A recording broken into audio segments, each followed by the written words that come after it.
OK, let's go to our panel. We're joined from Warsaw by Dominik Tarczynski. He's a member of Poland's parliament for the ruling Law and Justice Party and a member of the European Affairs Committee. In Vienna, political analyst and opinion writer Klaus Jurgens is there for us. Gentlemen, thanks for joining us on the Newsmakers. This is a very grand idea that has been gaining momentum over the past couple of months, primarily because of Macron and Merkel's statements. Dominik, is it a good idea or a bad idea? It's such a stupid question, as the Donald Trump says. Obviously, I'm just quoting. It's such a ridiculous idea. How can you have an army when you're not paying 2% for NATO? I'm talking about Germany. How can you have a European army when you're selling warships with Mistrals to Russians? How can you have an army when you cannot cope with your own problems? It's just the way to change the subject. Angela Merkel is trying to get another idea to make us discuss it. It's such a ridiculous idea. Why she's not paying 2%? Why she's spending money for illegal immigration? Poland, even though we are having a deficit, we are paying 2%, as we should, as a members of NATO. She's not paying 2%. Poland is about to pay 2.5%. And I can't really understand the whole idea of discussing it. And the same Macron, when he won election, he says that he wants to change European Union with Germany. Oh, we can see how they are trying to change European Union. Angela Merkel is not paying 2%, and she's building Nord Stream 2 with Putin. And Mr. Macron is attacking Mr. President, Donald Trump, and then selling Mistrals to Russia. Such a bunch of hypocrites. OK, just quickly, Dominik, is this your party opinion, your political party's opinion, or your own personal analysis? Well, this is my opinion, but you can hear it from many conservatives in Europe. It's not like this is something unusual. What I've said was very simple. They are not paying for NATO. That's the fact. They are selling their Mistrals warships to Russia. That's the fact. They do not pay 2%. They cooperate with Russia, and they want to have a new subject because Angela Merkel is stepping down. She already announced it. She's not going to run. She lost election. People hate her. I'm really sorry to say that, but you can see this on the streets. We've got Bastille days in France when you've got 900 cars burned. In the same time, in Poland, you've got over 250,000 people marching on Independence Day, and there's no one piece of paper on the street. That's the difference between our societies now. We are calm, we are open, we are peaceful, and they are having riots, and they are having this cooperation with Russia, which is just a fact. OK. Klaus, that's a very firm opinion there expressed by Dominik in Warsaw. Is there another side to the story? Is there any popular support for this idea? Well, I think we have to go back a little bit in history. The idea behind having a European defense mechanism or a European army is nothing new. The German Minister for Defense only mentioned this morning that basically it started 1954, was scrapped 1958, but lingered on, always in the minds of those who say we need a closer European cooperation, more integration. Then common foreign and security policy came about, but without a proper army. So this is one dimension we have to take into account. Secondly, I think with Angela Merkel having said that she is resigning in December from her party post, at the same time not running again as Chancellor, it seems understandable from her perspective that she says she wants to have a certain legacy, a legacy perhaps which is somewhat dimmed in Germany for the time being, so go to Europe. Now, what can you achieve in a post-Brexit Europe? Many people say this common European house is in great difficulties. What do we do? Could there be another, not a Brexit, but another capital letter and someone else is leaving? So asking now to foster European integration by pushing for a European army, not without NATO, but within NATO, I think could be a clever move. Would the Germans support it? We heard the European Parliament debate a few days ago, and there was a lot of shouting and interrupting, but basically from extremist sides, not from her own party colleagues or from the moderate opposition. So I think there is a fair chance, if she proposes it together with Macron, as she did. It will take years. It will take maybe 4, 5, 6 years, if not longer. But if the process has started, I think there could one day be a stronger European coordination within NATO. I think this could be a roadmap, 50% success, and I believe a majority in Germany would actually support her. Dominik, you're laughing. Yeah, because it's just a joke. The only legacy which will stay after Angela Merkel, the legacy is just rape, killings. This is what we have now with illegal immigrants. Okay, Klaus, we just lost the connection with Dominik. Is it fair to say that actually at this stage already you're implying that it's going to take some time, which is natural, that the idea is very much just in the early stages, because Macron and Merkel haven't really spoken about the composition of this EU army, who would lead it, where it might be deployed, whether only within the EU, whether outside, who would make those decisions, under what sort of circumstances it may operate. All of these details, they're not known. So it's just this Merkel and Macron proposing the idea with a look to the future, but also bearing in mind what's happening at the moment with an increasing number of Eurosceptic governments around the European Union.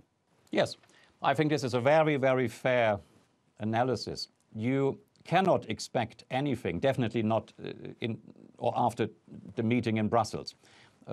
Commentators said that the actual issue of a European army would more or less be on the sidelines today, but it will be mentioned.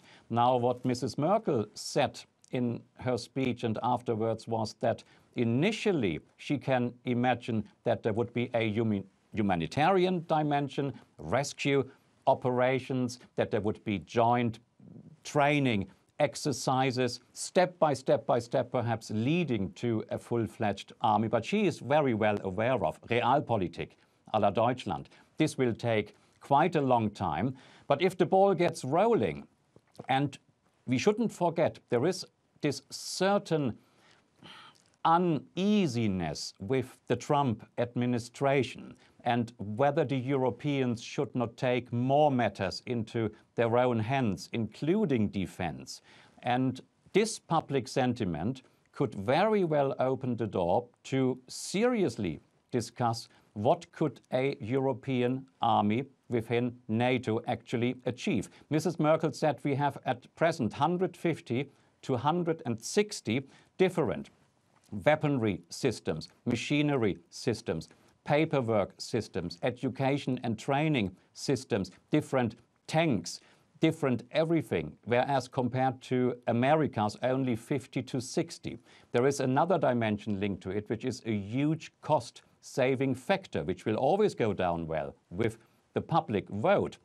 Secondly, if I may very briefly, now France and Germany proposing something like this together, having been fierce enemies for so long, and then helping to create a peaceful Europe, this is something else which will go down very well with the public both in France and in Germany.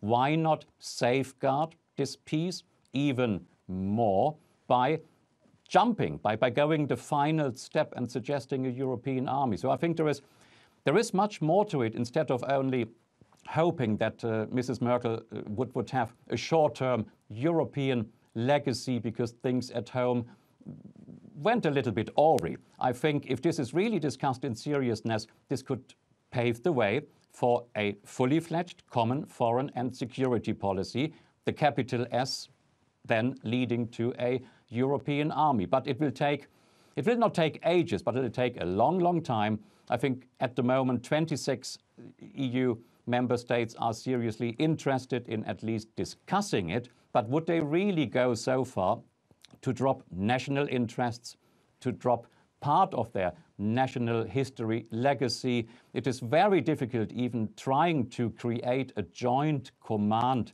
structure.